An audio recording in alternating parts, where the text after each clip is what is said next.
வாழ்க வையகம், வாழ்க வளமுடன். குரு வாழ்க, குருவே துணை. இறை வணக்கம். இன்று நான் நிறைவு பெற்றேன் இறைவா, இன்று நான் நிறைவு பெற்றேன்.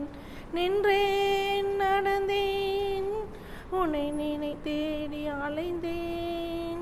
சென்றேன் பல இடங்கள், சிந்தனை விரிந்த பின்னே. இறைவெளி காட்சியாக எல்லாமும் பார்த்து கொண்டேன்.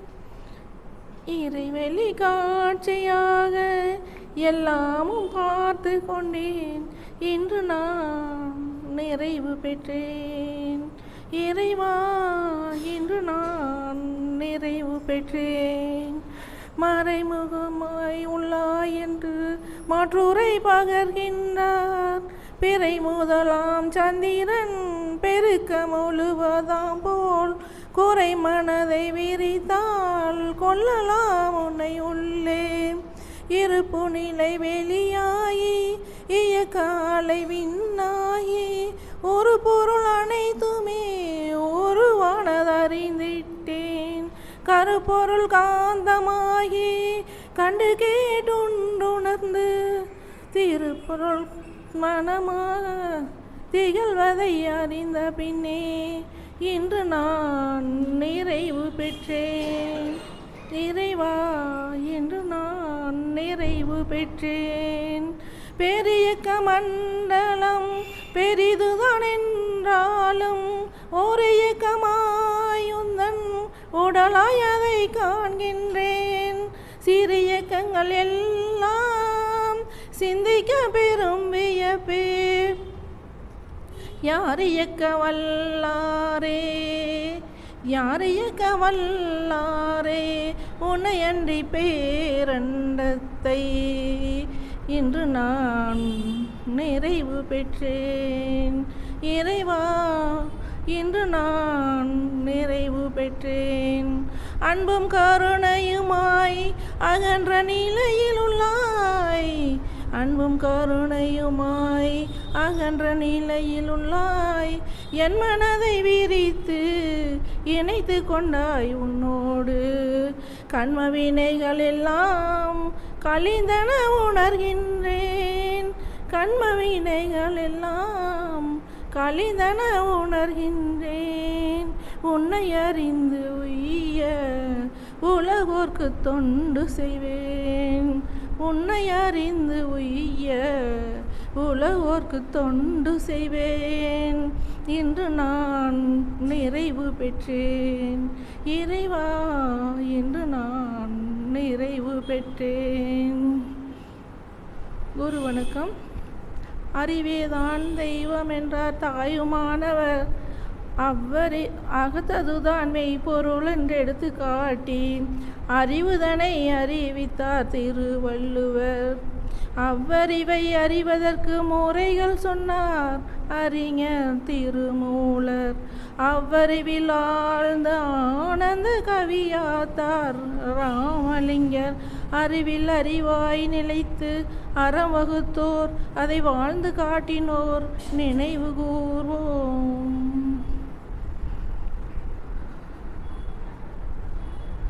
ஒரு வணக்கம் பாடி சாந்தி தவம் நடத்தி கொடுத்த பர்வதமணி அவர்களுக்கு நன்றி. வாழ்க வளமுடன். அடுத்தது வரவேற்புரை நல்க ஆர் மாலதி கிருஷ்ணன் அவர்களை அன்போடு அழைக்கின்றோம். வாழ்க வையகம், வாழ்க வையகம், வாழ்க வளமுடன். குரு வாழ்க, குருவே துணை. வாழ்க வளமுடன். இன்று தொகுப்பாளராக வழங்கிய அருள்நிதி கலைச்செல்வி அம்மா அவர்கள் வாழ்க வளமுடன் என்று வரவேற்கிறோம். இறைவணக்கம், குரு வணக்கம் பாடிய அருள்நிதி பர்வதாமணி அம்மா அவர்கள் வாழ்க வளமுடன் என்று வரவேற்கிறோம். சாந்தி தவம் நடத்தி கொடுத்த பர்வதாமணி அம்மா அவர்கள் வாழ்க வளமுடன் என்று வரவேற்கிறோம். சிறப்பு சிந்தனை விருந்து வழங்கியிருக்கும் அருள்நிதி டி செந்தில்குமார் ஐயா அவர்களை வாழ்க வளமுடன் என்று வரவேற்கிறோம்.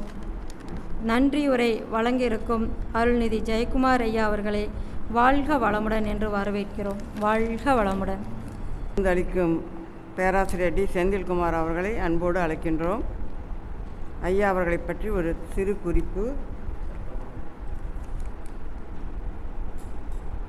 அவர்கள், செந்தில்குமார் துரைசாமி அவர்கள், நல் வானொலி பேச்சாளர் அவர்கள், படைப்பு திருக்குறள் மந்திர கதைகள் பாகம் 1, 2 என்ற பணிகளை செய்து கொண்டிருக்கிறார். பிரைவேட் ஸ்கூலில் யோகா டீச்சராக இருக்கிறார்கள்.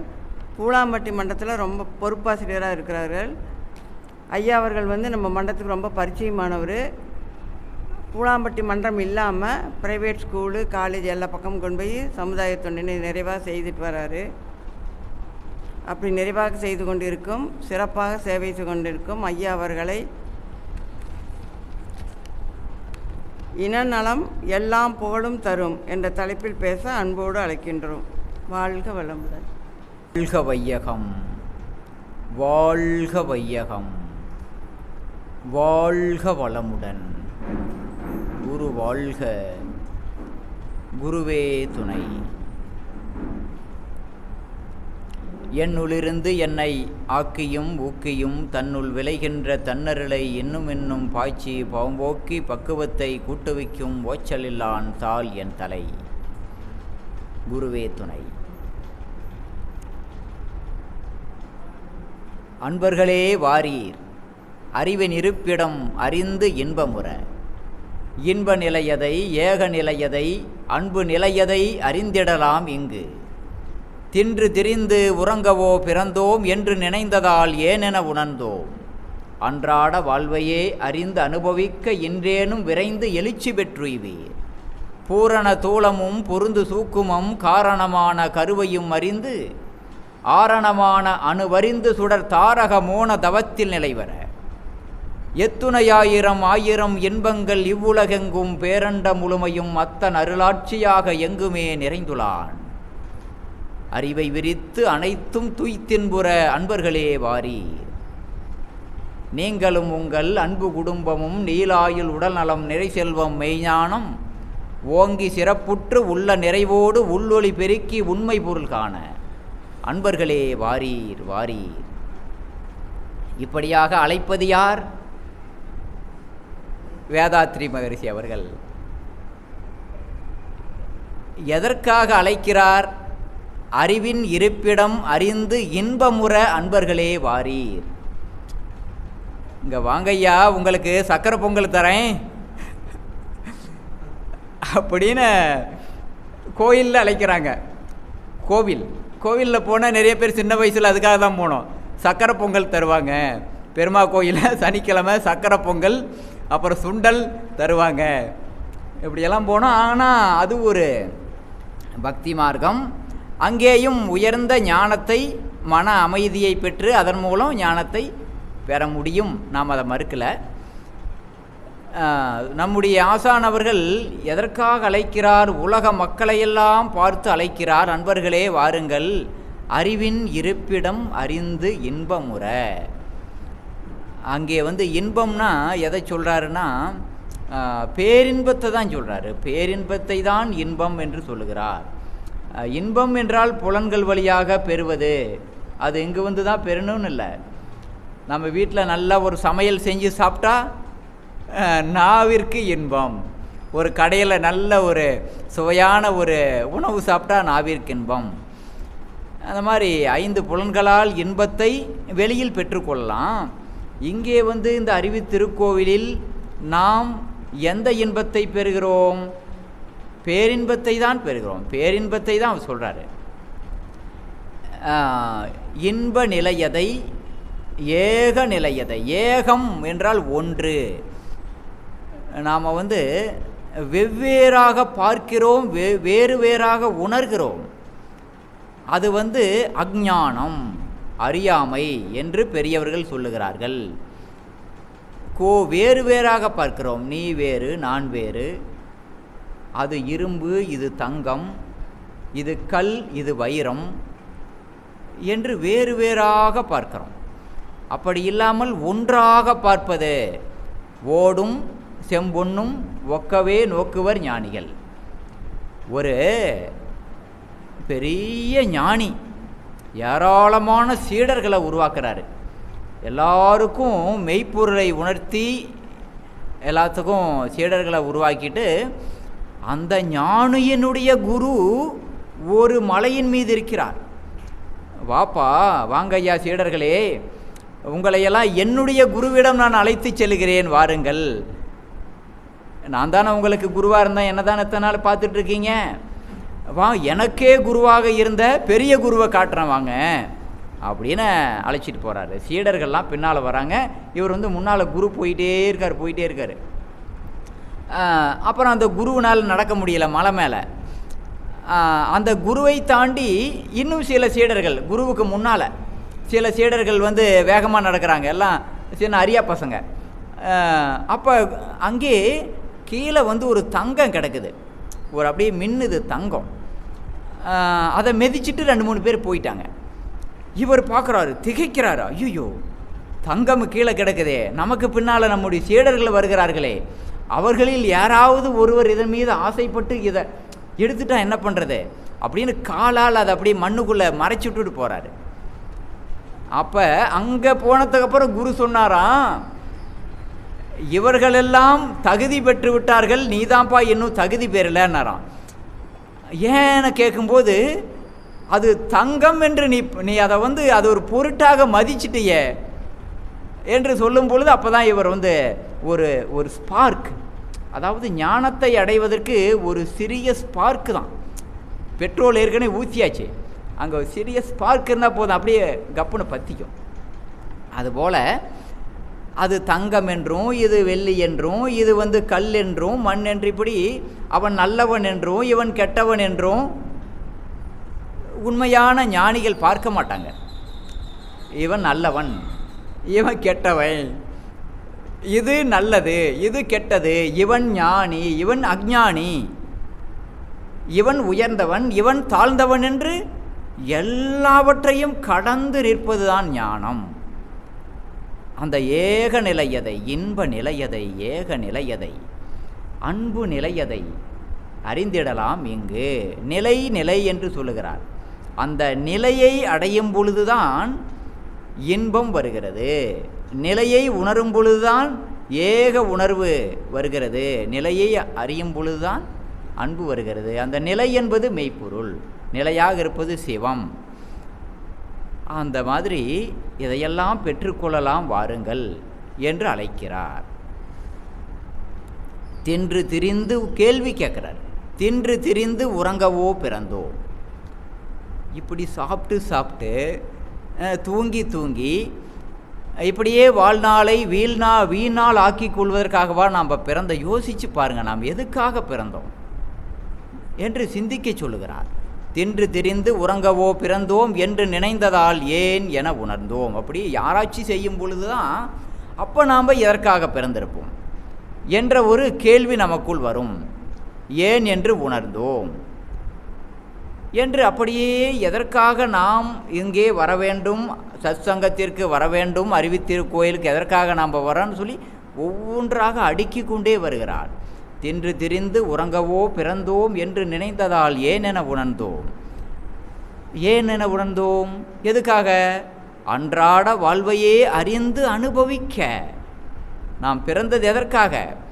அன்றாட வாழ்வை அறிந்து அறிந்து அனுபவிக்கணும். அனுபவிக்கிறதே இல்லை, நாம் மற்றவன் அனுபவிக்கிறதுக்கு விடுறதும் இல்லை. நாம் இறந்த காலத்தில் வாழ்கிறோம், அப்படி நடந்துருச்சே இப்படி நடந்துருச்சே என்று இறந்த காலத்தை நினைத்து கவலையோடு வாழ்கிறோம், எதிர்காலத்தை நினைத்து பயத்தோடு வாழ்கிறோம். இறைவன் நமக்கு எல்லாத்தையும் கொடுத்துட்டான். நான் ஆனந்தமாக இருப்பதற்கு, நான் மகிழ்ச்சியாக இருப்பதற்கு என்ன வேண்டுமோ அத்தனையும் நிறைவாக ஏற்கனவே கொடுத்துட்டான். எனக்கு இன்னைக்கு சாப்பாடு கிடைச்சிருச்சு, இறைவா உனக்கு நன்றி. எப்படி நன்றி சொல்லலாம் நாம்? ஆஹா, நெஞ்சு நிறைய இழுப்பதற்கு காற்று, எவ்வளோ காற்று என்னை சுற்றிலும் நிரப்பி வைத்திருக்கிறாய். தண்ணி கிடைக்குது, சாப்பாடு கிடைக்குது, துணி கிடைக்குது, என்னை சுற்றி நல்ல மனிதர்கள் இருக்கிறாங்க. நான் இன்பமாக இருப்பதற்கு எல்லா வாய்ப்புகளுமே எல்லா காரணங்களுமே இருக்கின்றன. கவலைப்படுவதற்கு ஒரு காரணமும் இல்லை.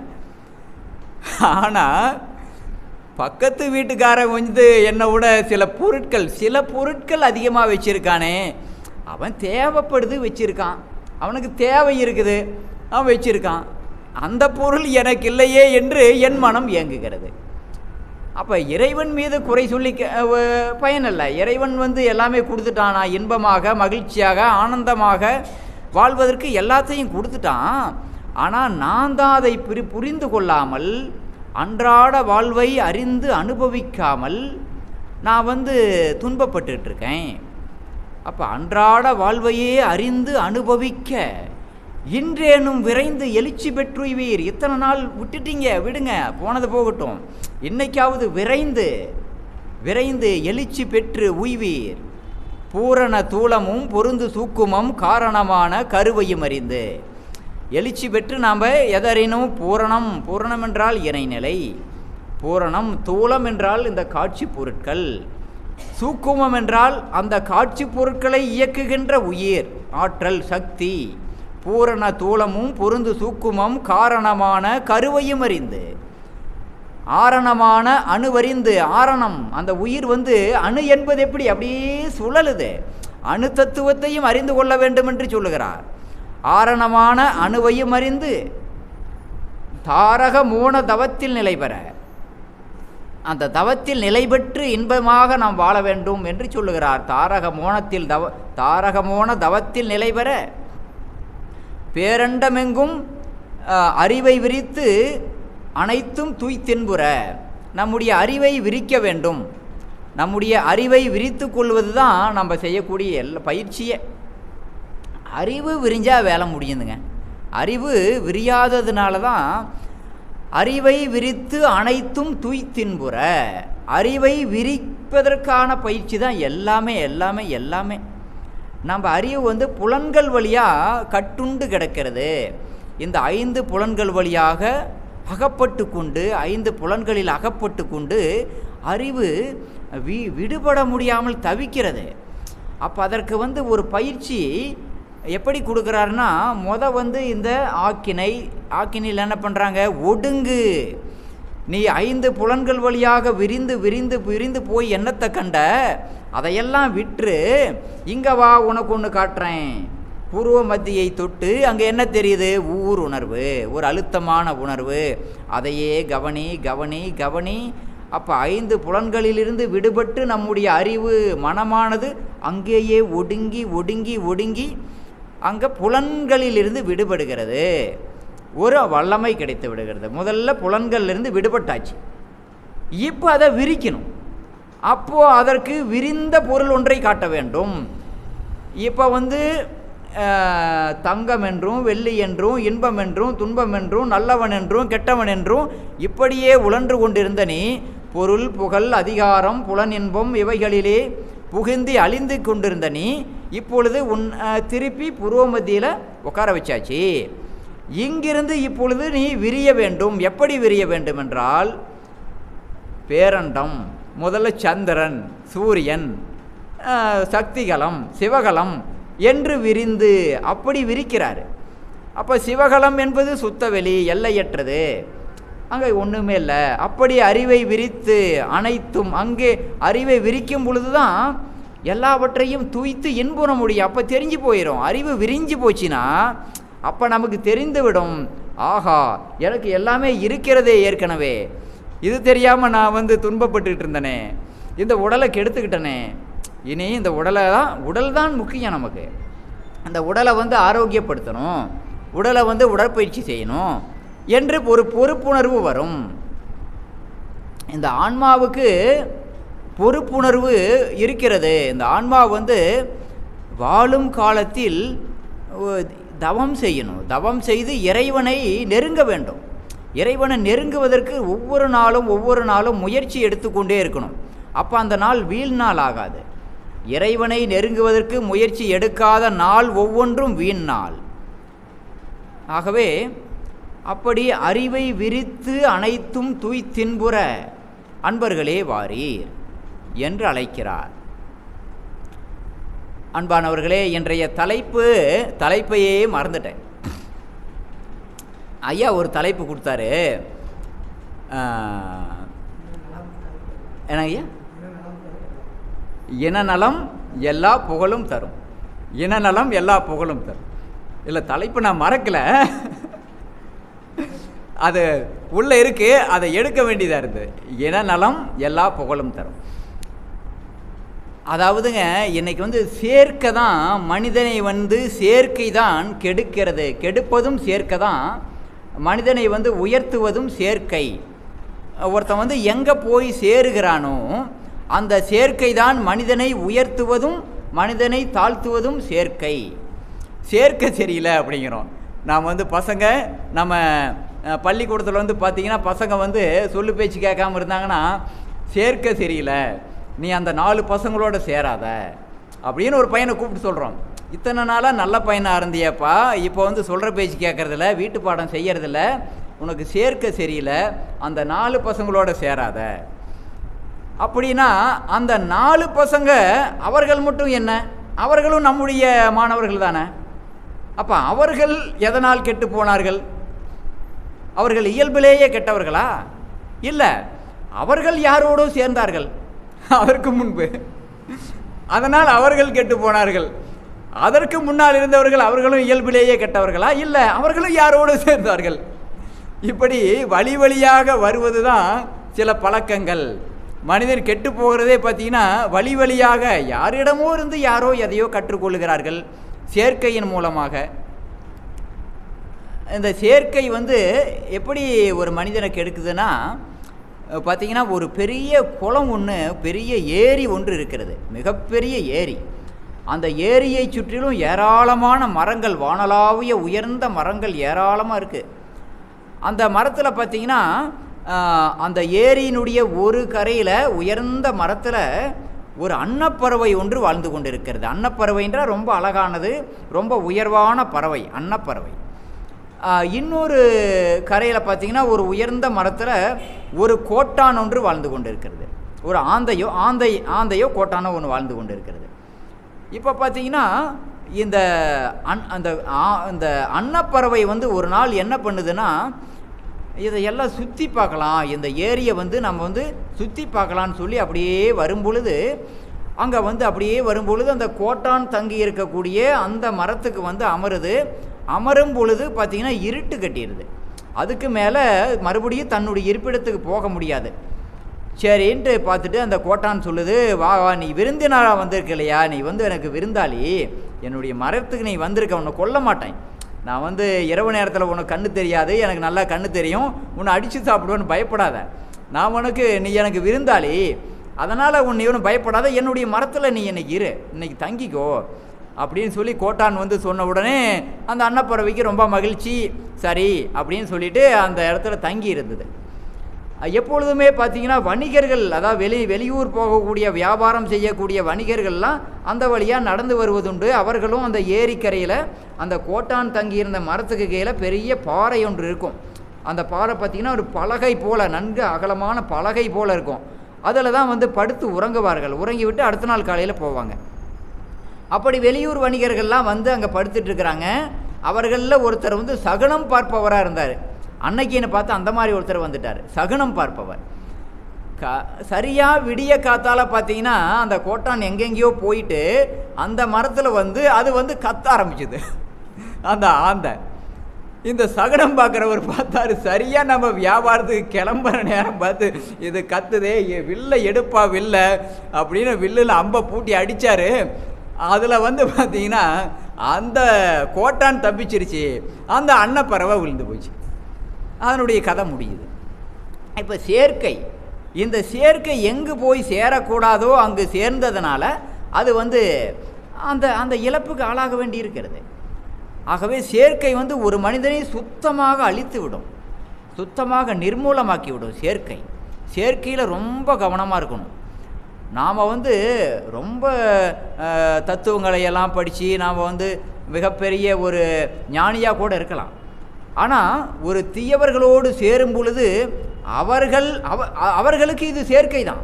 ஒரு தீயவன் இருக்கிறான், ஒரு நல்லவனோடு சேருகிறான்னா, ஒரு நல்லவன் ஒரு தீயவன் 2 பேரும் சேருகிறார்கள் என்றால் அந்த நல்லவனால் தீயவன் மாற்றப்படுவானா, தீயவனால் நல்லவன் மாற்றப்படுவானா? அந்த தீயவனுக்கு ஒரு சேர்க்கை கிடைக்கிறது நல்லவனுடன். அப்போ அந்த தீயவனும் நல்லவனாக மாறுவதற்கு ஒரு வாய்ப்பு. இப்போ நல்லவன் தீயவனோடு சேருகிறான், அப்போ அந்த நல்லவன் தீயவனாக மாறுவதற்கு ஒரு வாய்ப்பு இருக்கிறது. இப்போ இதில் யார் யாரை மாற்றுவார்கள்னா, உலகத்தில் பெரும்பாலும் நல்லவர்களைத்தான் தீயவர்கள் மாற்றுகிறார்கள். உலகத்தில் அதுதான் நடக்குது. எங்கேயாவது ஒரு 4 கெட்டவனோடு சேர்ந்து ஒரு நல்லவன் அந்த 4 பேரையும் நல்லவனாக மாற்றியதை நாம் பார்க்குறோமா? அப்படி இருக்கலாம். ஆனால் ரொம்ப ரேர், ரொம்ப அரிது. ஆனால் ஒரு நல்லவன் கெட்டவனோடு சேர்ந்து நல்லவனும் கெட்டவனாக தான் மாறி போகிறான். ஆகவே நம்ம ரொம்ப எச்சரிக்கையாக இருக்கணும். இன்றைய உலகத்தில் சேர்க்கை என்பது, அப்போ நம்மளை சுற்றி நல்லவர்களே இருப்பார்கள்னு எதிர்பார்க்க முடியுமா? நம்ம வாழ்க்கை துணைவரை நினச்சி பாருங்க, நல்லவர்களா கெட்டவர்களா? நான் பார்க்கக்கூடிய பார்வையில் இருக்கிறது. அதாவதுங்க, இந்த உலகத்தில் யாருமே நல்லவர்கள் அல்ல. எல்லாமே சூழ்நிலை கைதிகள், கிவ் அண்ட் டேக். ஒன்று கொடுத்து ஒன்று பெறக்கூடிய இடத்துல தான் இருக்கும். அப்பொழுது நாம் கொடுப்பதை கொடுக்கவில்லை என்றால் அவர்களுக்கு நாம் கெட்டவர்களாக மாறிவிடுவோம். அது வாழ்க்கை துணைவராக இருந்தாலும் சரி, யாராக இருந்தாலும் சரி. அதுதான் உலக தத்துவம். அதுதான் உலக தத்துவமே அதுதான். நாம் ஒன்றை கொடுத்து ஒன்றை பெற்றுக்கொண்டு இருக்கிறோம். நாம் தடையின்றி அவர்கள் கேட்பதை கொடுப்பதால் அவர்களுக்கு நாம் நல்லவனாக இருக்கிறோம். நாம் ஏதோ காரணத்தால் அவர்கள் கேட்பதை கொடுக்க முடியவில்லை என்றால் அவர்களுக்கு நாம் கெட்டவனாகி விடுகிறோம். இதுதான் உலக இயல்பு. அப்போ பார்த்தீங்கன்னா, நல்லவன் கெட்டவன் என்பதே அவரவர்கள் பார்க்கக்கூடிய பார்வை. பொதுவாக என்னென்னா, அன்பாக இருக்கக்கூடியவர்கள், அன்பு செலுத்தக்கூடியவர்கள், பிறருக்கு துன்பம் செய்யாதவர்கள், இவர்களை நல்லவர்கள்னு நம்ம எடுத்துக்கலாம். அப்படிப்பட்டவர்கள் நல்லவர்கள்னு எடுத்துக்கலாம். இப்படிப்பட்டவர்கள் நம்மை சுற்றி இருப்பதில் யார் இருக்கிறார்கள்? எதையும் எதிர்பார்க்காமல் நம்ம மேலே அன்பு செலுத்துறதுக்கு யார் இருக்காங்க? இப்போ நான் இருக்கேன்னா என்கிட்ட எதையும் எதிர்பார்க்கல, என் மேலே அன்பு செலுத்த யார் இருக்கிறார்கள் இந்த உலகில்? ஒவ்வொருத்தரும் நினச்சி பார்த்துக்கணும். நம்ம அம்மாவை சொல்லலான்னு நினைக்கிறேன். சிறு வயது அம்மா எவ்வளவு நம்மளை பாராட்டி சீராட்டி வளர்க்குறாங்க. தாயை சொல்லலாம், தாய் அன்புக்கு இணையான அன்பு உலகில் இல்லை. அப்படி யார் இருக்கிறார்கள்னு நாம் தான் யோசித்து பார்த்துக்கணும். அப்போ நல்லவன் கெட்டவன் என்பதெல்லாம் நாம் பார்க்கக்கூடிய பார்வையில் இருக்கிறது. எல்லாரும் எல்லா நேரத்திலையும் நல்லவராக இருக்கிறதில்ல, எல்லாரும் எல்லா நேரத்திலையும் கெட்டவர்களாகவும் இருக்கிறதில்ல. ஆகவே நாம் முடிந்தவரை நல்லவர்கள் எங்கே இருக்கிறார்கள், அன்பு உள்ளவர்கள், நம்மிடம் எதையும் பெரிதாக நம்மை ஏமாற்றாதவர்கள், அன்பு செலுத்தக்கூடியவர்கள், பிறருக்கு உதவும் பண்புடையவர்கள் எங்கே இருக்கிறார்கள் என்று பார்த்து அவர்களோடு நெருக்கமாக பழகலாம். ஆனால் எல்லாரோடையும் பழகிதான் ஆகணும். இந்த உலகத்தில் வாழ்ந்துட்டுருக்கோம், நல்லவன் இருப்பான், கெட்டவன் இருப்பான், எல்லாரோடும் பழகிதான் ஆகணும். ஆனால் ஒரு கவனத்தோடு ஒரு எச்சரிக்கையோடு நாம் இருந்துக்கணும். அதுதான் நமக்கு பாதுகாப்பு, அவனுக்கும் பாதுகாப்பு என்பதையெல்லாம் நாம் தெரிந்து கொள்ள வேண்டும். இப்போ பாருங்கள், ஐயா அந்த தலைப்பு கொடுத்ததுக்கப்புறம் நான் இதை பற்றி பெரிதாக ஆராய்ச்சி பண்ணல.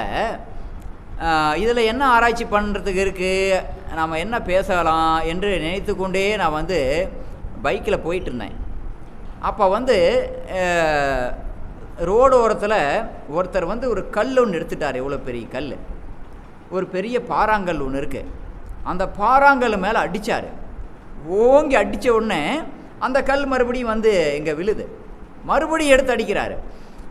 அவர் பார்க்கறதுக்கு மனநலம் இல்லாதவர் போல எனக்கு தெரிந்தது.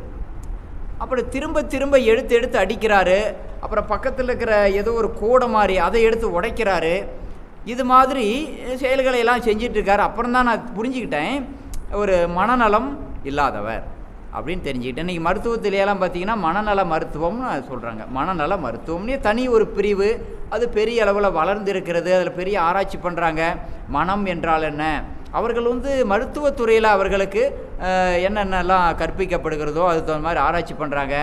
மனம் என்றால் என்ன, மனம் ஏன் இப்படி சிலர் மனநலம் இல்லாதவர்களாக ஏன் மாறுகிறார்கள் என்பதெல்லாம், அவர்களை எப்படி மறுபடியும் மனநலம் உள்ளவர்களாக மாற்றலாம் என்றெல்லாம் ஆராய்ச்சி பண்ணுறாங்க. அப்போ ஏன் அவருடைய செயலை பார்க்கும் பொழுது அவர் எல்லாத்தையும் உடைக்கிறாரு, பயனில்லாத வேலைகளை செய்கிறாரு, அவருக்கும் கெடுதல். அது கல் அடிக்கும் போது அவர் மேலே தெரிச்சு விழுது. அவரையும் அவர் துன்புறுத்தி கொள்கிறார், மற்றவர்களையும் துன்புறுத்துகிறார். பொருட்களின் மதிப்பு தெரியாமல் பொருட்களை உடைக்கிறார். ஆகவே அவர் மனநலம் இல்லாதவர்னு நம்ம சொல்கிறோம். சரி, இன்றைக்கும் கூட பெரிய பெரிய அரசியல் தலைவர்கள், நாடுகளின் அதிபர்கள் பொருட்களை உடைக்கிற வேலை தானே செய்கிறாங்க. ராக்கெட் வச்சு அடிக்கிறாங்க. அந்த எரிபொருள் தயாரிக்கக்கூடிய அந்த ஆழ்துளை கிணத்திலிருந்து அந்த எண்ணெயை உரிந்து அதையெல்லாம் சுத்திகரிப்பு செய்து எவ்வளவு மனித உழைப்பு, அவ்வளவு மனித உழைப்பின் மீது போய் குண்டை போடுறாங்க, நாடுகள் அழிக்கிறார்கள், கட்டிடங்களை உடைக்கிறார்கள், ஒருவரை ஒருவர் அடித்து. அப்போ இவர்கள் மனநலம் இல்லாதவர்களா என்ற ஒரு கேள்வியை நாம் எழுப்பிக் கொள்ள வேண்டியிருக்கிறது. ஆமாம் என்பதுதான் பதில். அப்போ நான் மனநலம் உள்ளவன் என்று தன்னைத்தானே நினைத்து கொண்டு இந்த உலகிலே மனநலம் இல்லாதவர்கள் தான் ஏராளமானவர்கள் இருக்கிறார்கள். அது நம்மளையும் நாம் சேர்த்துக்கலாம். நாமளும் சில நேரங்களில் சில பொருட்களை உடைக்கத்தானே செய்கிறோம். யோசித்து பார்த்தா தெரியும், சில நேரங்களில் சில பொருட்களை நாமளும் உடைக்கத்தான் செய்கிறோம். அப்போ மனநலம் என்பது மனித வாழ்க்கைக்கு மிகவும் அவசியம். மனநலம் இருந்தால்தான் பொருட்களை பாதுகாப்போம். பொருட்களின் பெருமை தெரியும். இந்த பொருள் எவ்வளவு மதிப்புடையது, இந்த பொருளை உருவாக்கியவன் எவ்வளவு கஷ்டப்பட்டு உருவாக்கியிருப்பான், இந்த பொருள் யார் யாருக்கெல்லாம் எப்படியெல்லாம் பயன்படும், இந்த பொருள் நம்ம உடைக்கலாமா என்றெல்லாம் சிந்தித்து, இதெல்லாம் மனநலம் உள்ளவனுடைய சிந்தனை. இப்படியெல்லாம் சிந்தித்து அவன் பொருட்களை பாதுகாப்பான், அவன் தன்னுடைய உடலை பாதுகாத்து கொள்வான், இந்த சமுதாயத்தின் பொருட்களை பாதுகாப்பான், மற்றவர்களுக்கும் உதவியாக இருப்பான். இந்த மனநலம் என்பது எதற்கு அவசியம்னா, மனநலம் என்பது பொருட்கள் பெருக்கத்திற்கு, இந்த உலகின் இன்ப வாழ்க்கைக்கு, நாம் இன்பமாக வாழ்வதற்கு மனநலம் என்பது அவசியம். அந்த மனநலத்தை தான் நம்முடைய வேதாத்ரி மகரிஷி அவர்கள் மனவளக்கலை என்ற பெயரில் மனநல பயிற்சிகளை தான் இங்கே கொடுத்து கொண்டு இருக்கிறார். மனம் வளமாவதற்கான பயிற்சிகளை தான் இங்கே கொடுத்துட்ருக்காரு. உடற்பயிற்சி செய்கிறோம், உடல் ஆரோக்கியமாக இருக்குது. அப்புறம் அகத்தாய்வு பயிற்சிகள் செய்கிறோம். நம்முடைய மனதை நம்மை நாமே ஆராய்ச்சி செய்து நமக்குள் இருக்கக்கூடிய குறைகளை முதல்ல கண்டுபிடிக்கிறோம். அதன் பிறகு அதை நீக்குவதற்கு முயற்சி செய்கிறோம். நம்மை நாம் உயர்த்தி கொள்வதற்கு முயற்சி செய்கிறோம். இங்கே கற்றுக் கொடுக்கக்கூடிய அனைத்து பயிற்சிகளும் மனநலத்திற்கான பயிற்சிகள் தான் என்பதை நாம் தெரிஞ்சுக்கிறோம். மனநலம் மண்ணுயிர்க்கு ஆக்கம் என்று வள்ளுவ பெருந்தகையவர்கள் சொல்லுகிறார்கள். மண்ணுதல் என்றால் வாழுதல் என்று பொருள். இந்த உலகில் வாழக்கூடிய உயிர்களுக்கெல்லாம் ஆக்கம் தருவது. ஆக்கம் என்றால் செல்வம், ஆக்கம் என்றால் மகிழ்ச்சி, ஆக்கம் என்றால் உயர்வு, ஆக்கம் என்றால் பாதுகாப்பு. இதை எல்லாத்தையும் தருவது எது? மனநலம். அதான் சொல்கிறாரு முதல் வரியில், மனநலம் மண்ணுயிர்க்கு ஆக்கம் என்று சொல்லுகிறார். இந்த மண்ணுயிர் வாழக்கூடிய இந்த உடம்புல ஒரு உயிர் இருக்கிறதே, இந்த உயிருக்கு ஆக்கம் எது? ஆக்கம்னா இந்த உலகியல் ஆக்கத்தையும் சொல்லலாம். இங்கே இருக்கக்கூடிய பொருட்களை பாதுகாக்கணும், இங்கே இன்பமாக வாழணும், நேரத்துக்கு நேரம் நமக்கு சாப்பாடு கிடைக்கணும், இதெல்லாம் இருக்குது இல்லையா? இந்த வீடு வேணும், வாசல் வேணும், இதையெல்லாம் மனநலம்தான் பெற்றுத்தரும், மனம் நலம்தான் பாதுகாக்கும். ஆகவே மனநலம் அவசியம். அதே போல் இந்த உடலுக்குள் ஒரு உயிர் இருக்கிறதே, அந்த உயிர் ஒரு வளர்ச்சியை அடைய வேண்டும்னு சொல்கிறாங்க. இந்த உலகத்துக்கு நாம் எதுக்காக வந்தோம்?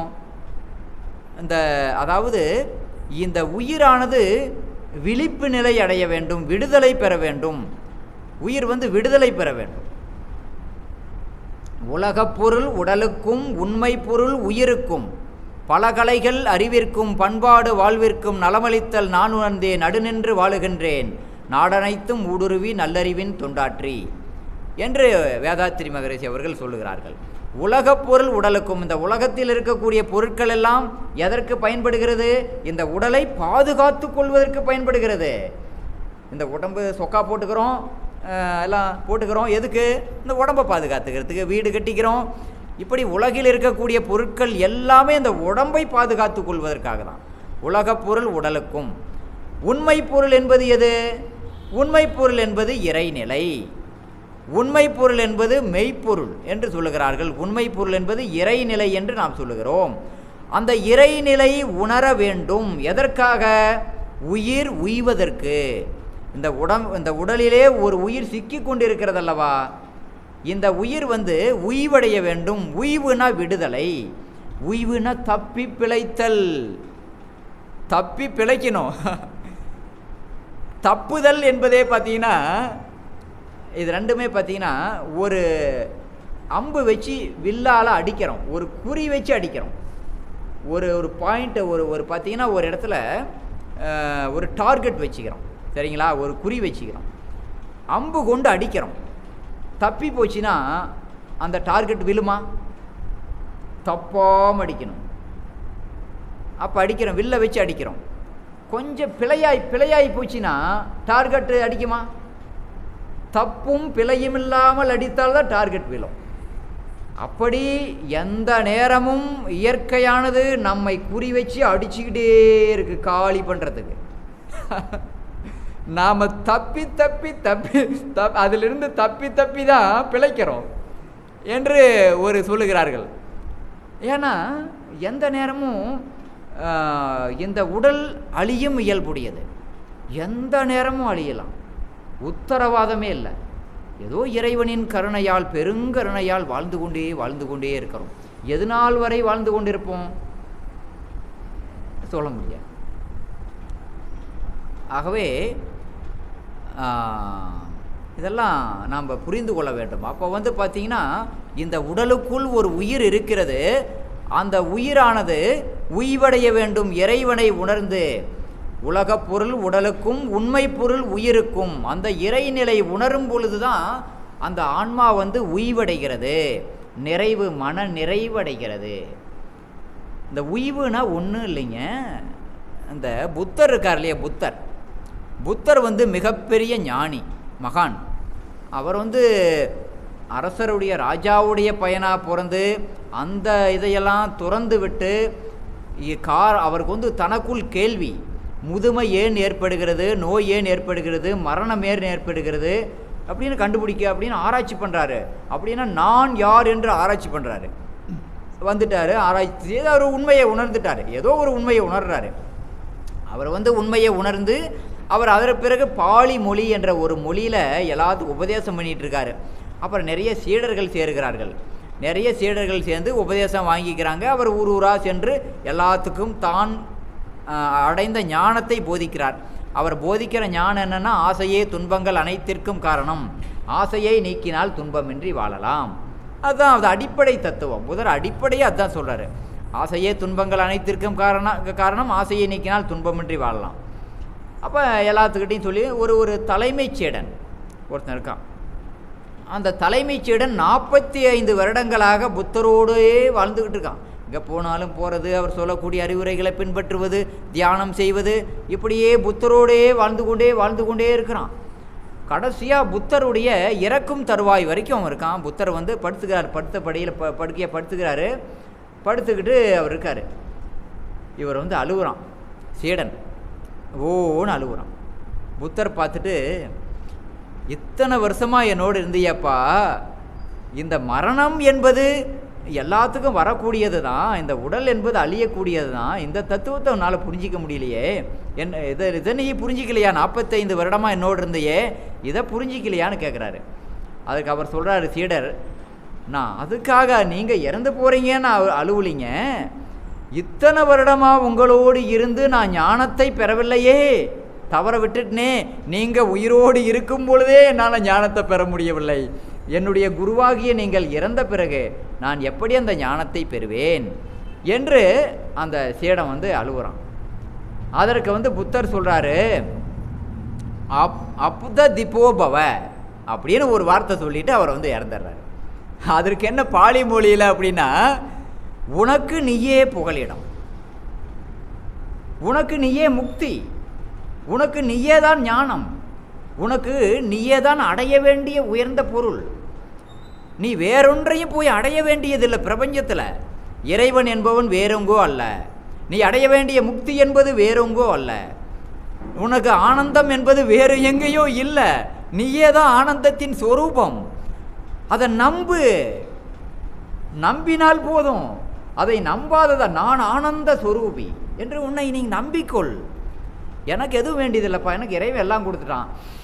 ஆஹா, எவ்வளோ காற்று சுவாசிப்பதற்கு, தண்ணி இருக்குது, சாப்பாடு உழைச்சா ஏதோ வேலை செஞ்சால் சாப்பாடு இருக்குது, மகிழ்ச்சியாக இருக்கிறதுக்கு எல்லா வாய்ப்புகளும் இருக்கிறது. நான் ஆனந்தமாக இருக்க வேண்டியது தானே.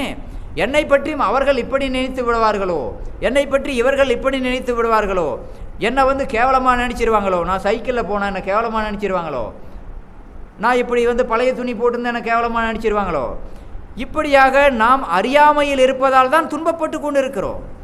நீ நம்பு, நானே ஆனந்தத்தின் சுரூபம், எனக்கு வேறொன்று வேண்டியதில்லை. நான் ஆனந்தமாக இருப்பதற்கு என் அறிவினுடைய தெளிவே போதும். நான் அறிவின் தெளிவோடு இருந்தால் எனக்கு நானே ஆனந்தமாக இருக்கலாம். ஒன்றும் அதுக்கு தடையொன்றுமில்லை. முக்தி, நான் விடுதலை பெற்றவன் நினச்சிக்குவேன், நம்பு, அவ்வளோதான். இது ஒன்றும் பெரிய விஷயமே இல்லை. ஆனால் நீ நம்ப வேண்டும். ராமகிருஷ்ண பரமஹம்சர் இருக்காரு. ராமகிருஷ்ண பரமஹம்சரிடம் கேள்வி கேட்குறாங்க. நாங்கள் வந்து முக்தி அடைய முடியலையே, இவ்வளவு காலமாக பயிற்சி பண்ணுறோம், பல காலமாக தியானம் பண்ணுறோம், தவம் பண்ணுறோம், யோகா பண்ணுறோம், எல்லாம் செய்கிறோம், நாம் முக்தனாக முடியவில்லை ஏன்னு கேட்குறாரு. அவர் ராமகிருஷ்ணர் சொல்கிறாரு, பயிற்சியால் அல்ல, நீ செய்யக்கூடிய பயிற்சியால் அல்ல, நீ கற்றுக்கொண்ட கல்வியால் அல்ல, நான் முக்தன் என்று நீ நம்பக்கூடிய நம்பிக்கையால் தான் நீ முக்தி அடைய முடியும். நீ நான் முக்தன், நான் விடுதலை பெற்றவன், அப்படி உன்னை நம்ப வைக்க வேண்டுமென்றால் உனக்கு பயிற்சி கொடுக்க வேண்டியிருக்கிறது. அதனால தான் ஆசான் அவர்கள் பயிற்சி கொடுக்கிறார். நம்மை நம்ப வைப்பதற்கு நீ இந்த உடலுக்குள் கட்டுப்பட்டவன் அல்ல, நீ அண்ட சராசரம் முழுவதும் உன்னுடைய அறிவு பெருவெளியே அறிவு, அந்த பெருவெளியே நமக்குள் அறிவாக இருக்கிறது. நானும் அந்த பெருவெளியும் ஒன்றுதான். இந்த உடலுக்குள் அகப்பட்டவன் அல்ல நான், ஏதோ இருக்கேன், இந்த உடலுக்குள்ளே எல்லா உடலுக்குள்ளேயும் நானே தான் இருக்கேன் என்ற நம்பு, அதை நம்ப முயற்சி செய் அப்படின்னு பெரியவர்கள் சொல்லுகிறார்கள். அதாவது என்ன சொல்கிறாங்கன்னா, உரை சேரும் 84,100,000 யோனி பேதம் நிறை சேரப் படைத்து அவ்வவற்றின் உயிர்க்குயிராய் ஆங்காங்கே நின்றவன் இறைவன். உரை சேரும் 84,100,000 யோனி பேதம். இந்த உலகத்தில் உயிரினங்கள் பார்த்திங்கன்னா 84 லட்சம் வகையான உயிரினங்கள் இருக்கிறது. அத்தனை வகையான உயிரினங்களிலும் எத்தனை கோடி உயிரினங்கள் இந்த உலகத்தில் இருக்கும் பாருங்கள். எல்லா உயிர்களுக்கும் உள்ளே இருக்கக்கூடிய அறிவாக இருப்பவன் இறைவன் தான். அப்போ வந்து பார்த்திங்கன்னா அந்த மாதிரி நம்ம ஒரு பாவனை தான், நம்மை வந்து நாம் உயர்த்தி கொள்ள வேண்டும். அதற்காக தான் ஆசான் அவர்கள் நமக்கு படிப்படியாக பயிற்சியை கொடுத்து நம்மை மனதை விரிய செய்வதற்காக சுத்த வெளியை காட்டி, இறைநிலையை காட்டி, இப்படி விரிந்து விரிந்து இருந்து பழகு என்று பழக்குகிறார். நாம் வந்து தவம் செய்யும் நேரம் போக மற்ற நேரமும் அங்கேயே நினச்சிட்டு இருக்கணும். அதையே எப்படி அது சுத்தவெளியானது எப்படி விரிந்ததாக இருக்கும், அங்கே ஏதாவது இருக்கா, எனக்கு அதற்கு என்ன தொடர்பு என்றெல்லாம் நம்ம யோசிக்கணும். யோசித்து கொண்டே அதை சிந்தித்து கொண்டே இருக்கும் பொழுது தான், அதாவது தவத்தால் ஆராய்ச்சி உயரும் மேம்படும், ஆராய்ச்சியால் தவம் மேம்படும், இந்த இரண்டுமே வேண்டும் என்று சொல்லுகிறார்கள். அப்போ மனநலம் என்பது மண்ணுயிர் காக்கம். இந்த உடலுக்குள் ஒரு ஆன்மா இருக்கிறதே, இந்த ஆன்மாவிற்கு உயர்வை தருவது, விடுதலையை தருவது எது? இந்த மனம் தூய்மை அடைய வேண்டும். நம்முடைய மனம் இருக்கிறதே, மனம் தூய்மை அடைந்தால்தான் இந்த ஆன்மா வந்து விடுதலை அடையும். மனம் தூய்மை அடைய வேண்டுமென்றால் முதல்ல பார்த்தீங்கன்னா பயிற்சிகள் வேண்டும். மனநலம் மண்ணுயிர் காக்கம், இனநலம் எல்லா புகழும் தரும். இனம்னா என்ன? நாம் சேரக்கூடிய இடம், எங்கே போய் சேர்றோமோ அதுதான் இனம். நாம் எங்கெங்கே யாரிடம் சேருகிறோமோ அவர்களெல்லாம் நல்லவர்களாக இருக்கும்படி நாம் சேரணும். இப்போ வந்து மனவளக்கலை யோகாவுக்கு நம்ம வரோம். இங்கே வந்து எப்படிப்பட்டவர்கள் இருக்கிறார்கள்? இங்கே வந்து எல்லாமே தியானம் பண்ணுறோம். மனவளக்கலை அந்த கதவுக்குள்ளே வந்துட்டோம்னா குடும்ப நாயம் பேசுகிறதில்ல இல்லைங்களா? வீட்டு நாயம் பேசுகிறோமா? அங்கே வந்து வீட்டு நாயம் பேசுகிறதில்ல. இங்கே வந்து நம்ம வந்து ஒரு அமைதியான சூழலில் இருக்கோம். சாமிஜியுடைய தத்துவங்களை பேசுகிறோம், கொஞ்ச நேரம் தியானம் பண்ணுறோம், இது போகிற ஆராய்ச்சிகள் செய்கிறோம். இப்படியாக இருப்பதனால இங்கே வந்து இது ஒரு நல்ல இனம். இப்படியாக நல்லவர்கள் இருக்கக்கூடிய இடத்தை நாடி சென்று நல்ல புத்தகங்களை படிக்கலாம். அதுவே ஒரு நல்ல தொடர்பு தான். இனம் என்றால் இணைவது தானே. நீங்கள் வந்து ஒரு மனிதனை போய் பார்த்து தான் நீங்கள் வந்து சேரணும், நட்பாக்கி கொள்ள வேண்டும் என்பதில்லை. நல்ல நூல்களை வாங்கி வைத்து கொண்டு அதை நல்ல நூல்களை அவ்வப்பொழுது எடுத்து எடுத்து பார்க்க வேண்டியது, அது 2 பக்கம் திருப்ப வேண்டியது, படிக்க வேண்டியது, இதுவே ஒரு இனம்தான். அதுபோல் ஒரு கூடாத ஒரு நட்பு, மிக தீய நட்பு நம்ம வீட்டுக்குள்ளேயே இருக்குது. தொலைக்காட்சி பெட்டி நம்மளை வந்து மிகப்பெரிய குழியில் தள்ளி நாள்தோறும் எழுந்திரிக்கவே விடாதது. தொலைக்காட்சி பெட்டி என்ற ஒன்று இருக்கும் வரை நமக்கு தொல்லை தான். வீட்டுக்குள்ளே எத்தனை வகையான அந்த அதாவது சிற்றினம்னு சொல்கிறாங்க, சிறிய, அதாவது அந்த தொலைக்காட்சி பெட்டியில் பார்த்தீங்கன்னா அடிதடி, வன்முறை, அழுவுறது, அழுவாச்சி. இந்த சீரியல்லாம் பார்த்தீங்கன்னா எல்லா சீரியலும் அழுவாச்சி தான். அழுவாச்சி, அவனை இவங்க எடுக்கிறது, இவனை அவங்க எடுக்கிறது. அப்போ அந்த இனம் தானே நமக்கு. நம்ம வீட்டுக்குள்ளேயே அந்த மாதிரி தீய இனங்களை வைத்திருந்தால் நாம் எப்படி தான் கரையேறுவது? வழியே இல்லை, வேறு வழியே இல்லை. அப்போ இன நலம் வேண்டும் என்றால் அதிலிருந்தெல்லாம் நம்ம விடுபடணும். விடுபட்டால் தான் அந்த விழிப்புணர்வு வேண்டும். அதனால தான் பெண்கள், இந்த பெண்களுக்கு தான் ஞானம் முதலில் அவசியம். ஒரு வீட்டில் ஒரு பெண்கள் வந்து தெரிஞ்சுக்கிட்டாங்கன்னா அந்த குடும்பமே உயரும். இப்போ நான் தெரிஞ்சுக்கிட்டேன், எங்கள் வீட்டில் வந்து தொலைக்காட்சி பெட்டி வேண்டான்னு நான் தெரிஞ்சுக்கிட்டேன். எங்கள் வீட்டில் போய் எடுத்து தெரிஞ்சிட முடியுமா? அப்புறம் என்ன எடுத்து தெரிஞ்சிருவாங்க வீட்டை விட்டு. ஆமாம். அப்போ வந்து அவர்களை புரிய வைக்கணுன்னா நம்ம வந்து, அப்போ சாமிஜி என்ன சொல்கிறாரு, அதாவது குடும்ப அமைதியை இழந்து நீ பெற வேண்டியது ஞானமே ஆனாலும் வேண்டாங்கிறாரு. முதல்ல குடும்ப அமைதி தான் அவசியம். குடும்ப அமைதியை இழந்து நீ பெறுவதற்கு ஞானமும் ஒன்றும் வேண்டியதில்லைங்கிறாரு. அப்போ குடும்ப அமைதியை நம்ம காத்து கொண்டு அவர்களுக்கு புரிய வைப்பதற்கு நாம் கொஞ்சம் வாழ்த்தலாம், முயற்சி செய்யலாம். அல்லது அம்மா நான் கொஞ்சம் தியானம் பண்ணுறேன், கொஞ்ச நேரம் ஒரு 1/2 மணி நேரம் அமைதியாக வச்சுக்கிறியா, இப்படியெல்லாம். அதாவது ஆடுற மாட்டை ஆடி பறக்கணும். இது வந்து நான் ஆணாக இருக்கிறதுனால என்னுடைய மனைவியை குறித்து சொல்கிறேன். இப்போ பெண்கள் அவரவர்களுடைய பெண்களும் நிறைய பேர் தியானம் பண்ணுறீங்க. இந்த நேரம் இது தெரியாமல் உங்களுடைய வீட்டில் இருப்பவர்கள் சில இடையூறுகள் செய்யலாம். அதெல்லாம் காலத்தால் மாறும். நான் வந்து பார்த்திங்கன்னா ஈரோடு ஆர்ட்ஸ் காலேஜில், ஈரோடு ஆர்ட்ஸ் காலேஜ் எங்கள் ஈரோட்டிலேருந்து ரங்கம்பாளையம்னு சொல்லி சென்னிமலை போகிற வழியில் இருக்குது. அங்கே வந்து 99 போய் சேர்ந்தேன். 99 சேர்ந்து அப்போவே வந்து மெயின் மன்றம்னு சொல்லி அங்கே காலமாட்டு சிலைக்கிட்டு இருந்தது, ஈரோடு மெயின் மன்றம். அங்கே போய் பயிற்சி எடுத்துக்கிட்டு, அங்கே வந்து பயிற்சியெல்லாம் கொஞ்சம் அப்போ தான் ஆக்கினை துரியம் இதெல்லாம் ஒரு 12 நாள் பயிற்சி எடுத்துக்கிட்டு நாம் போய் ஹாஸ்டலில் தங்கியிருக்கோம். ஹாஸ்டலில் வந்து ஒரு ரூமில் 4 பேர் 5 பேர். அதில் வந்து பார்த்திங்கன்னா ரூமில் ஹாஸ்டல் பசங்கள்லாம் பார்த்திங்கன்னா அந்த காலேஜ் பசங்க எல்லாம் கூச்சல் கும்மாளம் எல்லாம் அப்படி தான் இருக்கும். எல்லாம் வந்து பார்த்திங்கன்னா 10-11 மணி வரைக்கும் தூங்க மாட்டாங்க. மாப்பிள்ளை மச்சானுக்கிட்டு ஒருத்தனை அடிச்சுக்கிட்டு தலைவாணி எடுத்து அடிச்சுக்கிட்டு கூச்சல் கும்மாளமாக தான் இருக்கும். படிக்கிறதுங்கிறது யாராவது கொஞ்சம் படிப்பாங்க. இந்த மாதிரி நாம் தியானம் எடுத்துக்கிட்டோம். 2 நேரம் தியானம் பண்ணுன்னு சொல்கிறாங்களே, நாம் எப்படி காலையில் கூட நேரமாக எல்லாம் எந்திரிச்சிக்கிறது 7 மணி ஆயிரும் எல்லாம் எந்திரிக்கிறதுக்கு. நாம் நேரமாக எந்திரிச்சு தியானம் பண்ணிடலாம் நம்ம ரூமில். சாயந்தர நேரம் எப்படி தியானம் பண்ணுறது, என்ன பண்ணுறதுன்னு யோசித்தேன். மன்றத்தில் கேட்டேன், 1 நேரம் தியானம் பண்ணால் போதுமா? இல்லை 2 நேரமும் பண்ணுங்க. நீங்கள் தேய்ச்சி எடுத்துக்கிட்டீங்களே, நீங்கள் போய் எங்கே இருக்கீங்க? நான் ஹாஸ்டலில் இருக்குங்க. இருந்தால் நான் நீங்கள் உட்காந்துங்க, ஒரு இடத்துல உட்காந்து கண்ணை மூடி இந்த மாதிரி நாங்கள் சொல்லி கொடுத்த மாதிரி கொஞ்சம் நேரம் தியானம் பண்ணுங்க அப்படின்னு பேராசிரியர் சொன்னார்.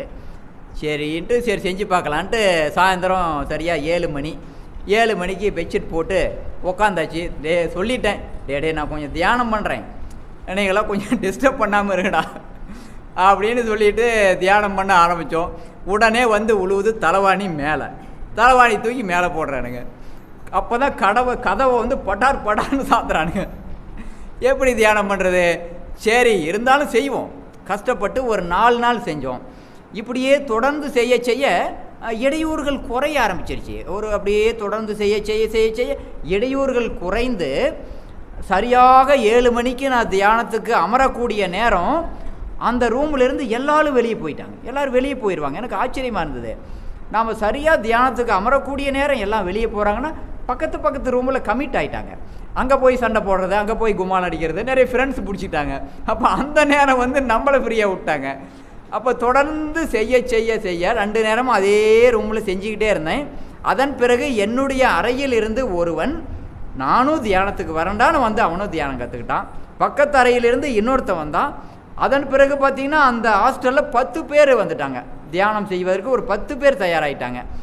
அந்த மாதிரியாக நம்முடைய முயற்சி தான். வீட்டில் வந்து சூழல் இல்லை என்றாலும் அந்த இனத்தை நாம் தான் உருவாக்கி கொள்ளணும். நம்மை சுற்றிலும் நல்லவர்களே இருப்பார்கள், நமக்கு இணக்கமானவர்களே இருப்பார்கள், நாம் எதிர்பார்க்க முடியாது.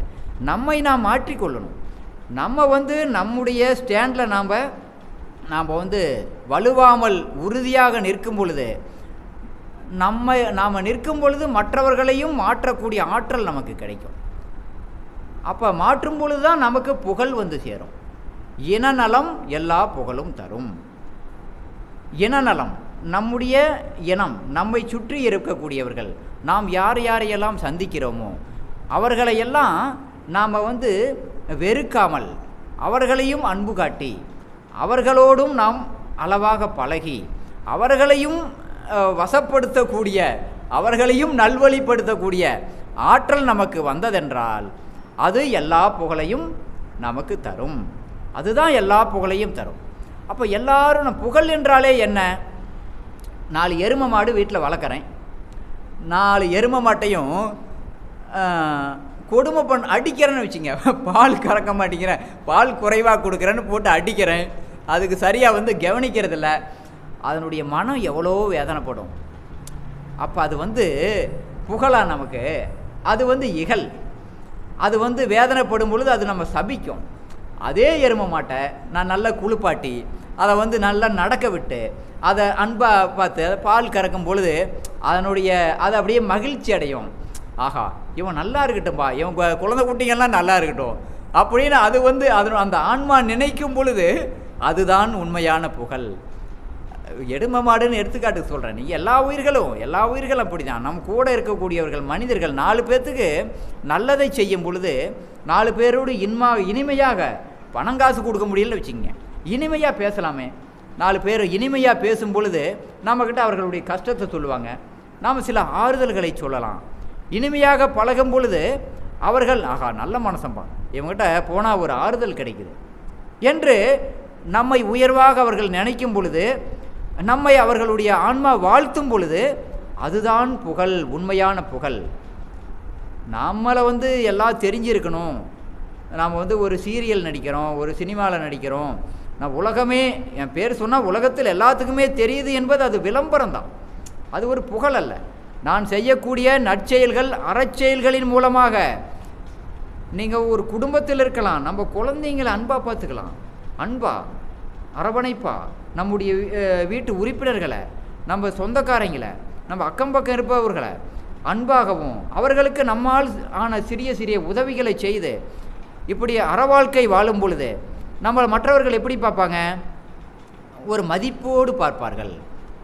ஒரு ஒரு ஒரு நம்மை பார்க்கும் பொழுதே அவர்களுடைய மனம் மகிழ்ச்சி அடையும்.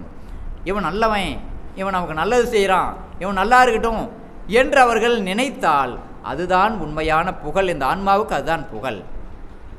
அப்படி நம்மை சுற்றி இருக்கக்கூடிய இனமானவர்களுக்கெல்லாம் நாம் நல்லதை செய்து, நாம் யாரை சந்தித்தாலும் யாரிடம் பேசினாலும் எல்லாத்துக்கும் நல்லதை சொல்லி அன்பாக பேசி அறச்செயல்களை செய்து அதன் மூலம் நாம் புகழுடையவர்களாக வாழ வேண்டும்.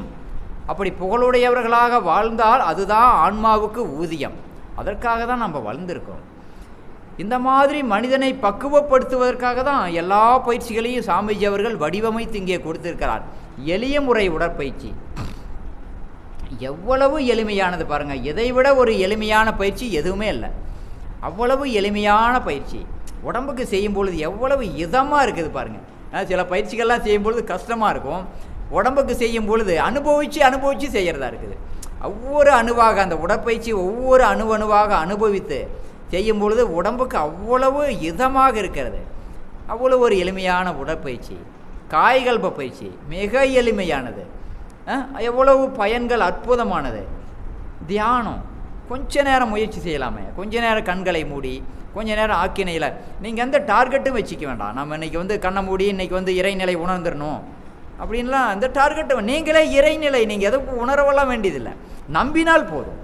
நான் இறைநிலை என்று நீங்கள் நம்பினாலே போதும், அது ஆட்டோமேட்டிக்காக நம்ம உணர்ந்துடலாம். ஆகவே கொஞ்ச நேரம் கண்ணை மூடி தியானம் பண்ணலாமே, ஆக்கினையில் கவனித்து பார்க்கலாமே, என்ன தான் தெரியுதுன்னு பார்க்கலாம். ஏதோ அழுத்தம் வருன்னாங்க, கொஞ்ச நேரம் கவனித்து பார்க்கலாம். அழுத்தத்திற்கு பிறகு என்ன வருது? ஆழ்ந்த அமைதி வருகிறது. அமைதிக்கு பிறகு என்ன வருகிறது? இன்பம் வருகிறது, பேரின்பம் வருகிறது. பேரின்பத்தின் விளைவாக என்ன வருகிறது? நற்செயல்கள், நல்ல வார்த்தை, அன்பான வார்த்தைகள் வருகிறது, நற்செயல்கள் வருகிறது. அதன் மூலம் என்ன வருகிறது? புகழ் வருகிறது. இதெல்லாமே வருது இல்லையா? கொஞ்ச நேரம் தியானம் பண்ணி பார்க்கலாமே. அப்புறம் துரியாதேதம் அந்த இறைநிலை பற்றியும் நான் நினைத்து பார்க்கணும். தவம் செய்யும்போது மட்டும் சுத்த வெளின்னு அப்படியே கொண்டு போய் நிறுத்திட்டு அப்புறம் வந்துடுறதில்லை. தவம் செய்து முடித்த பிறகும் நாம் வாழ்க்கையில் வாழ்ந்து கொண்டு இருக்கும் பொழுதும் மனதை அங்கே செலுத்தி எத்தவத்தை செய்தாலும் ஏதவத்தை செய்தாலும் முத்தர் மனம் இருக்கும் மோனத்தே என்று சொல்கிறார்கள் இல்லையா? நம்முடைய மனதை அங்கேயே செலுத்தி எப்படி அந்த இறைநிலை ஏதுமற்றதாக இருக்க முடியும்? அதுவும் என்னுடைய அறிவும் என்ன தொடர்பு? என்னுடைய அறிவுக்கும் அதற்கு என்ன தொடர்பு? நான் எப்படி அதுவாக முடியும்? அது எப்படி எனக்குள் இயங்குகிறது என்று, அது எப்படி எல்லா இடங்களையும் நிறைந்திருக்கிறது? அப்படியெல்லாம் ஆராய்ச்சி செய்ய நமக்கு தெளிவு கிடைக்கும். அந்த தெளிவு தான் இனநலம். அந்த தலைப்பு சொன்னாங்க இல்லைங்களா?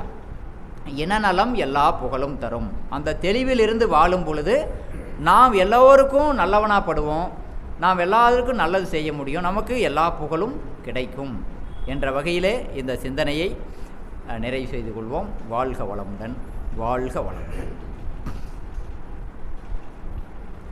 வாழ்க வளமுடன்.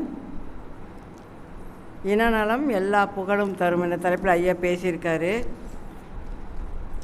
சேரிடம் அறிந்து சேர் அப்படின்னு அந்த கதையிலே சொல்லியிருக்காங்க இல்லைங்களா? நல்லவரோடு சேர்ந்தால் நல்லது நடக்கும், கெட்டவங்களோட சேர்ந்தால் கெட்டதான் நடக்கும். அதனால் நல்லவங்களோட சேர்ந்து நல்ல செயல் செய்தால் நம்ம எல்லா புகழும் நமக்கு தானாக தேடி வரும். அப்படி அதைத்தான் மகரிஷி நம்மளுக்கு மனவளக்கலையை ஒன்று ஏற்படுத்தி அது மூலமாக சொல்லியிருக்கிறார். உடற்பயிற்சி, காயகல்பம், மெடிடேஷன் எல்லாம் பண்ண என்ன வருங்க? நல்ல சிந்தனை வரும், எண்ணம் சொல் செயலில் ஒழுங்கு வரும், ஒரு ஒழுக்கம் வரும். ஒழுக்கம், கடமை, ஈகை இதெல்லாம் நமக்கு சொல்லி கொடுத்துருக்காரு. அந்த வகையில் ஐயா இன்றைக்கி நமக்கு எல்லோரும் புரிஞ்சிக்கக்கூடிய வகையில் அவர் கிராமத்து பாணியில் இது மாதிரி இனம் நலம் எல்லா புகழும் தரும் என்ற தலைப்பில் பேசியிருக்காரு. அவரை நம்ம மன்ற மரபப்படி வாழ்த்திடுவோம். அவருக்கு நன்றி. வாழ்க வளமுடன். அடுத்தது நன்றி உரை வழங்க அருள்நிதி ஜெயக்குமார் ஐயா அவர்களை அன்போடு அழைக்கின்றோம். வையகம், வாழ்க வையகம், வாழ்க வளமுடன். குரு வாழ்க, குருவே துணை. இன்று மாலை 6 மணியிலிருந்து இதுகாரும் சிறப்பாக நடைபெற்று கொண்டிருக்கும் சிந்தனை விருந்திற்கு தொகுப்பாளராக சிறந்த முறையில் தனது பணியை செய்து கொண்டிருக்கும் கலைச்செல்வி அம்மா அவர்களுக்கு பவானி அருவுத்திரி கோயிலின் சார்பாக நன்றியினை தெரிவித்துக் கொள்கிறோம். இறை வணக்கம், குரு வணக்கம், சாந்தி தவம் மிக அற்புதமாக சிறப்பாக நடத்தி கொடுத்த அருள்நிதி பருவதமணி அம்மா அவர்களுக்கு நமது மன்றத்தின் சார்பாகவும் நம் அனைவரின் சார்பாகவும் நன்றியை தெரிவித்துக் கொள்கிறோம். அடுத்ததாக வரவேற்புரை வழங்கிய திருமதி அருள்நிதி கே மாலதி அம்மா அவர்களுக்கு நமது மன்றத்தின் சார்பாக நம் அனைவரின் சார்பாகவும் நன்றியை தெரிவித்துக் கொள்கிறோம். சிறப்பு சிந்தனை விருந்து வழங்கிய அருள்நிதி டி செந்தில்குமார் அவர்கள், பூலாம்பட்டி ஐயா அவர்கள் மிக அற்புதமாக இனநலம் எல்லா புகழும் தரும் என்ற தலைப்பில் இவ்வளவு சிறப்பாக எளிய முறையில் அனைவரும் புரிந்து கொள்ளும் வகையில் தெளிவாக சிறப்பாக நடத்தி கொடுத்த ஐயா அவர்களுக்கு நம் அனைவரின் சார்பாக நன்றியை தெரிவித்துக் கொள்கிறோம்.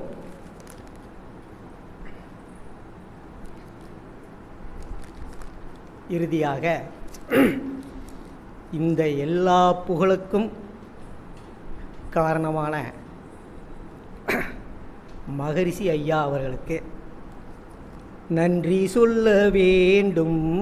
மகரிஷிக்கு நல்ல வழி சொன்னார் நம் அனைவருக்கும் நன்றி. வணக்கம். வாழ்க வளமுடன்.